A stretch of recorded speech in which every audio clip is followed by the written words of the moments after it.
Shalom Bracha, mes chers amis, les secrets de Vaïkra. Qu'est-ce qu'elle a fait, la pauvre animale, qui, à la place que ce soit la personne qui a fait une faute, eh bien, c'est l'animal qui va purger la peine de la personne, et je vais apprendre un animal, et je vais le tuer à la place que ce soit le fauteur qui tue.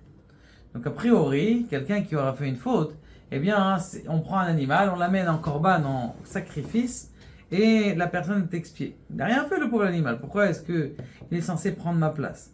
La première question qu'on pose. La deuxième question qu'on pose, c'est intéressant. On a appris souvent que c'est marqué qu'il y a un malach sur chaque arbre, et ce malach sur chaque arbre, il dit à l'arbre, il le tape et lui dit grandis, grandis, grandis. C'est-à-dire quoi? Sur chaque arbre, il y a vraiment un âge. Quelle importance que c'est évident que Akadosh Baruch Hu, il donne la chayout, il donne la vitalité à chaque chose. Donc pourquoi est-ce que nos sages ils disent dans le Zohar ainsi que dans la Gemara qu'il y a un arbre et un ange est responsable de chaque arbre. Autre chose, a priori la prière c'est intéressant parce que on ne peut pas concevoir une prière sans des actes dans une prière. C'est-à-dire, on sait très bien que en général, lorsque quelqu'un il prie, il met les téphilines, il met le talit, il fait Netilat Yadayim, il n'y a pas que la prière, il y a aussi la préparation de la prière, il y a des actes.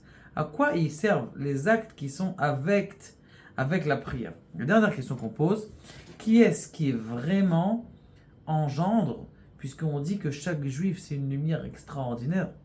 Si le juif c'est une lumière extraordinaire, comment est-ce qu'il peut fauter?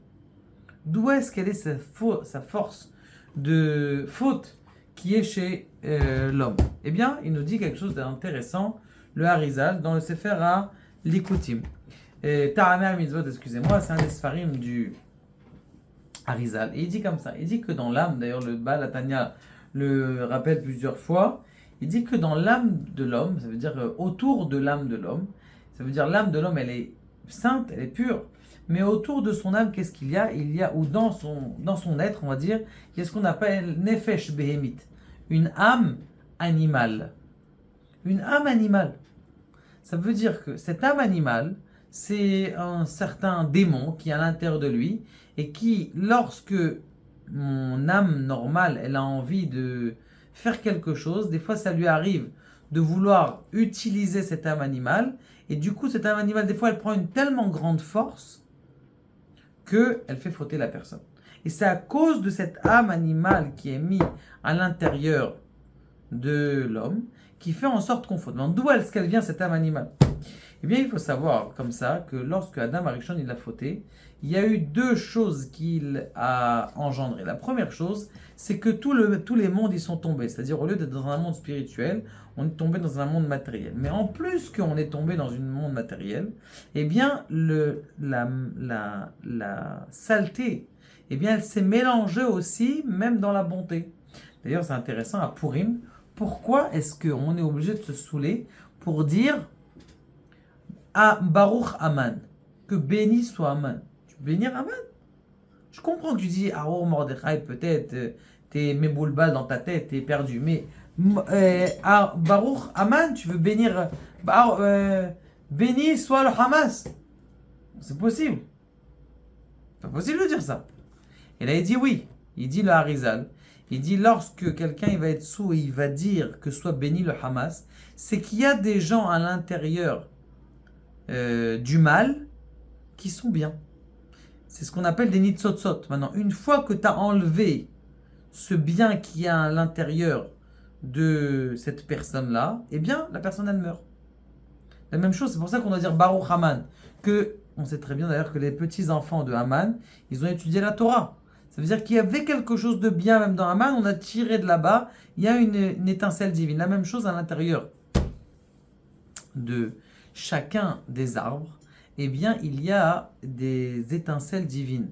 Et c'est pour ça qu'on dit qu'il y a un ange qui est au-dessus de chaque arbre et qui dit fais-le grandir. C'est quoi? C'est cette étincelle divine. Des fois, il y a une âme qui est à l'intérieur du concombre qui est en train de manger. Des fois, ça peut être même l'âme de ta grand-mère ou l'âme d'un grand-parent. Et quand tu fais la bracha, eh bien, ça l'élève. Et il faut savoir que quelqu'un, il peut manger un bon shawarma. Dans le monde futur, on va dire, ah, t'as mangé un shawarma, t'as profité plus, Mais s'il fait une bracha avec kavana, On lui dira pas t'as profité de ce monde. On ne dira pas t'as profité de ce monde parce que t'as fait une bonne bracha. La bracha, elle a élevé totalement toutes les étincelles divines qui étaient à l'intérieur de ton shawarma, de ta lafa, de ta pizza, de la nourriture que tu manges. Si tu fais la bonne bracha. Et donc maintenant, ce qui se passe, c'est la même chose dans le korban. Dans le korban, il y a quelque chose de très très fort. C'est que lorsque je vais tuer le korban, ce qui va se passer cet animal, je vais en vérité tuer l'âme animale qui est à l'intérieur de moi, que j'ai mis à l'intérieur de cet animal-là, et grâce au fait que je vais tuer, je vais l'élever, et bien toute cette âme animale qui est à l'intérieur de moi, qui est partie maintenant dans cet animal-là, et bien il va s'enlever et moi je vais être naki, je vais être pur. C'est comme si c'était un nettoyage. Un nettoyage que la personne elle fait. Et c'est pour ça que par exemple quelqu'un il fait teshuva et il refait encore la même avéra. Pourquoi? Parce qu'en vérité il est mal nettoyé. On n'a pas un bon savon. Si on avait un bon savon, le korban, on n'aurait pas fait encore une autre avéra. Le sacrifice il fait en sorte qu'on se nettoie, on se sépare totalement de notre âme animale. Et que grâce à ça, on arrive à enlever la faute. Maintenant, donc on comprend maintenant pourquoi est-ce qu'on amène un animal. On comprend pourquoi est-ce que, eh bien, il y a cette partie-là. Il y a cette partie d'étincelle divine qui est à l'intérieur de chacune de la nature. Et maintenant, pourquoi est-ce qu'il y a aussi un acte dans la prière? Parce qu'on sait très bien qu'aujourd'hui, eh bien, on a perdu des corbanotes. On n'a plus de corbanotes. Maintenant, qu'est-ce qu'on fait à la place des corbanotes? Eh bien, l'acte de la prière, les sefer Torah qu'on sort, les téphilines qu'on met, le talit qu'on met, les toilettes qu'on va avant la prière, chutz mikvotrem, eh bien, toutes ces choses-là, elles sont considérées comme l'acte du korban. De même que lorsque tu vas au Bet HaKnesset, lorsque tu es allé au Bet HaMikdash pour ramener ton animal, tu prends cet animal, tu le tires, il n'a pas envie de se faire tuer. Toutes ces choses-là, elles font en sorte que l'acte de la prière, eh bien, c'est à la place du korban. C'est pour ça qu'il y a deux parties dans la prière. Il y a la parole et l'acte. Cet acte-là, il est keneged tous les korban. C'est pour ça que c'est important de mettre les téfilines avec simcha, de mettre le talit avec simcha, d'acheter un beau talit, d'acheter des belles téfilines, de ne pas dire ah les téfilines j'achète les moins chères, vous n'avez pas moins cher que ça le rabbin.